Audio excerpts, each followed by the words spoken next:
haka ne wankan janaba yana da siffa guda biyu. Akwai siffa da ake cewa sifatul ijza, ta wadatar. Akwai kuma siffa da ake kira sifatu kamal, siffa ta kamala. Wankan janaba a siffarsa ta kamala shine idan ka zo za ka yi wanka ɗin ko za ki yi wanka, ga ruwan a gabanka. Farkon abin da za ka fara yi, za ka karkato bakin mazubin ruwan ka wanke hannunka so 3. Sannan sai ka tsoma hannu a cikin ruwan sai ka ɗebo sai ka wanke gabanka. A daidai lokacin da za ka wanke gabanka, a lokacin za ka ƙulla niyya ta wankan janaba wanda yake wajibi ne, wanda yake farilla ne, wanda yake dole ne. Idan ka wanke gabanka, ma'ana ka yi tsarki kenan, to daga nan kuma wato sai ka yi alwala irin yadda kake yin alwala ta sallah, ba wani bambanci da kowace alwala ta sallah.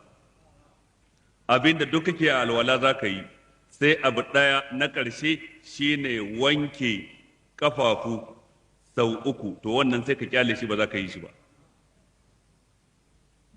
To daga nan gurin sai ka ɗebi ruwa a cikin tafin hannunka ɗaya, sai ka zuba a kanka. Ko da yake kafin haka ya kamata ka tsoma yatsunka hannunka guda 2 a cikin ruwan da kake wanka da shi, ba tare da ka ɗebi ruwa ba ka fito da shi, sai ka mummurza kanka, saboda kowane gashi da ya buɗe lokacin da mani ke ƙoƙarin fita daga jikinka ya koma yadda yake. Dan gashin ɗan adam yakan bubbuɗe, musamman gasunsa na ka, gashinka. Idan ka zuba ruwa a haka na iya haifar maka da ciwon kai ko wani abun na daban. Bayan ka mummurza kanka, to shine sai ka kamfaci ruwa cikin tafin hannu, sai ka zuba a kanka, ka tabbatar ya game ko ina a kanka. Ɗaya kenan. Ka sake kamfata na 2, ka tabbatar ya game ko ina a kanka. Sannan kuma ka sake kamfata na 3, ka tabbatar ya game ko ina a kanka.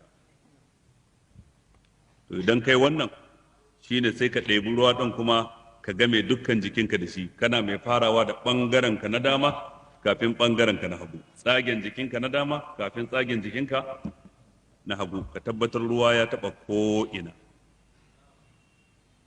To idan ka yi wannan ne ka kammala, abu na ƙarshe shine sai ka wanke ƙafar dama ka kuma wanke ƙafar hagu, cikon alwalar da ka riga ka faro. To wannan ita ce siffa ta kamala a wankan janaba. In wankan janaba ne haka ake yi, in wankan haila ne haka za a yi, in ma wanka ne na biki, jinin biki ya ɗauke, haka mace za ta yi. Bambancin su kawai shine niyya ce take bambanta su.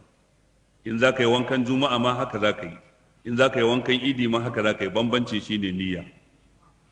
To wannan ita ce siffa ta kamala.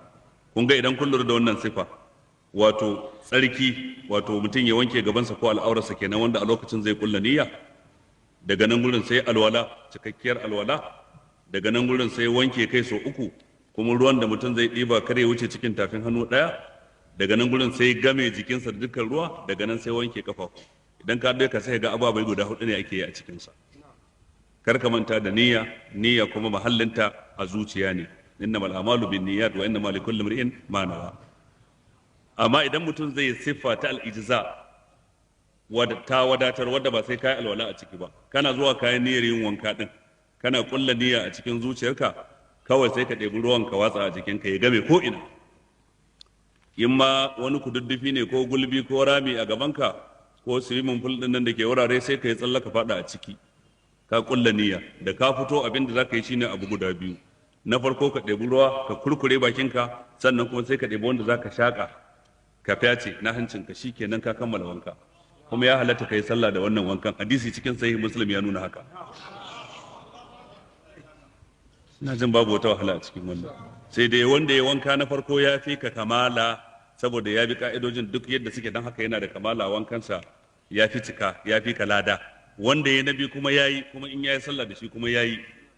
Dan kasancewa ba a yi alwala ba, wannan ka'ida ce ta malamai, cewa ƙaramin kari idan sun haɗu da babban kari, to da ka kawar da babban kari ƙaramin ma ya tafi. Amma ba lallai bane dan ka kawar da ƙaramin kari ya kasance babban kari ya shiga ciki. Ma'ana alhadasul asghar yatalasha fil hadathil akbar. Shi ƙaramin kari, wato shine bawali, bayan gida, mazi da sauransu, yana narkewa ne a cikin janaba. Lokacin da ka wanke janaba, ka wanke su gaba ɗaya. Ina fata an fahimta. Wannan shine abin da na faɗa a wancan lokaci, sannan kuma shine na sake maimaitawa a yanzu kila sai dai ko bayanin na yanzu ya kasance ya fi na da fitowa